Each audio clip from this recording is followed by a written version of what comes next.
Embattled Republican Congressman George Santos's brief but turbulent congressional career could be cut short. The GOP chairman of the House Ethics Committee filed a resolution on Friday to expel Santos from the House. This comes after the bipartisan panel released a scathing new report documenting violations of House rules and campaign fraud by Santos.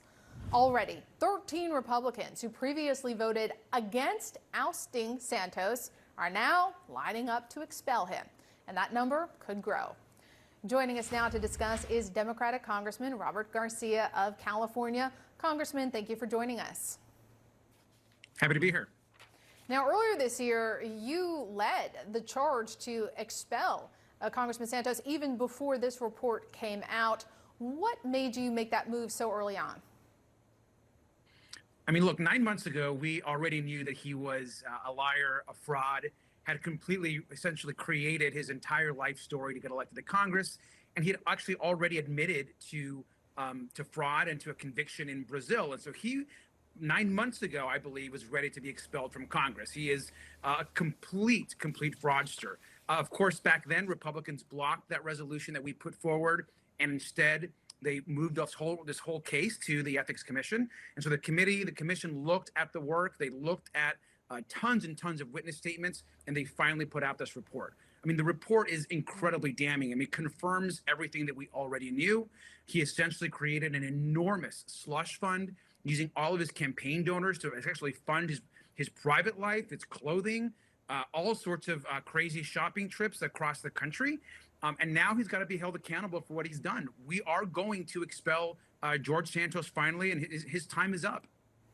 It did confirm some of the suspicions that people had, but there were a lot of specifics in here that were surprising. I mean, this report found that he was using campaign funds on anything from Botox to luxury shopping sprees to the adult site OnlyFans. What were your reactions to some of these new specific findings? I mean, you can't make this stuff up. I mean, it's totally crazy what George Santos has done. I mean, to essentially spend his campaign donors and their hard-earned money on pornography and on shopping trips to Ferragamo is crazy. And the fact that Republicans have been trying to protect him for these last 9 months, I'm glad that finally we now have so many House Republicans that are stepping up, and they're finally agreeing that it's time for him to go. And so we know the Democrats are going to be united with this expulsion coming up. We're going to file expulsion papers the first day we're back. Republicans are going to do the same thing. That's great. We'll welcome the more people that file, the better. And I think every day more and more Republicans are actually announcing their intention, how they're going to vote. And it's time for him to go and to restore in some integrity to the House of Representatives. Well, not everyone is a convert. Even after the report came out, GOP Congressman Warren Davidson told CNN he was still undecided about expelling Santos. So what do you say to fellow lawmakers who were still on the fence even after this report? I mean, what else does he have to do? What else does George Santos have to do to prove to us that he's unfit to be in the U.S. Congress? I mean, to essentially steal, cheat, lie under oath, falsify all his documents, his campaign documents, his oath of office, which he's defiled. So I think a lot of Republicans are going to have a wake-up call over the course of the next week and a half or so. When this comes forward, I think you're going to see a wave of Republicans support this expulsion. I will be surprised, and honestly, I'll be stunned if the Speaker doesn't vote to expel George Santos.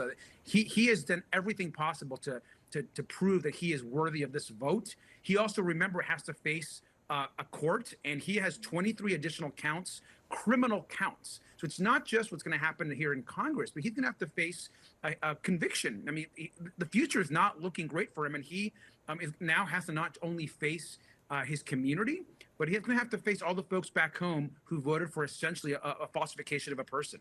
That'll be quite a trial. I want to turn to a different topic now. House Speaker Mike Johnson says that he plans to publicly release thousands of hours of security footage from the January 6th attack on the Capitol. Now, he released a statement saying, quote, "This decision will provide millions of Americans, criminal defendants, public interest organizations, and the media an ability to see for themselves what happened that day rather than having to rely upon the interpretation of a small group of government officials. Likely they're referring to the January 6th committee. Do you agree with this decision? Look, what I know is that the Speaker, along with the House majority, don't believe that there was any type of insurrection or attack that happened on January 6th. And it's shameful that they continue to politicize what was an attack on our government and our nation's capital.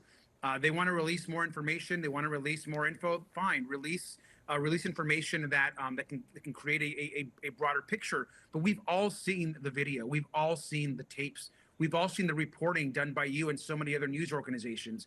We know that there was a violent attack on the Capitol, egged on by Donald Trump, and now enabled by this Republican majority. And the Speaker, by the way, as part of his leadership, and the reason why he's in office is because of his defense of Donald Trump.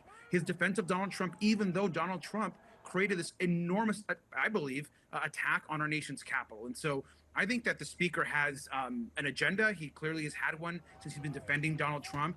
And so we'll see what he ends up releasing. I'm sure anything he releases will be politicized.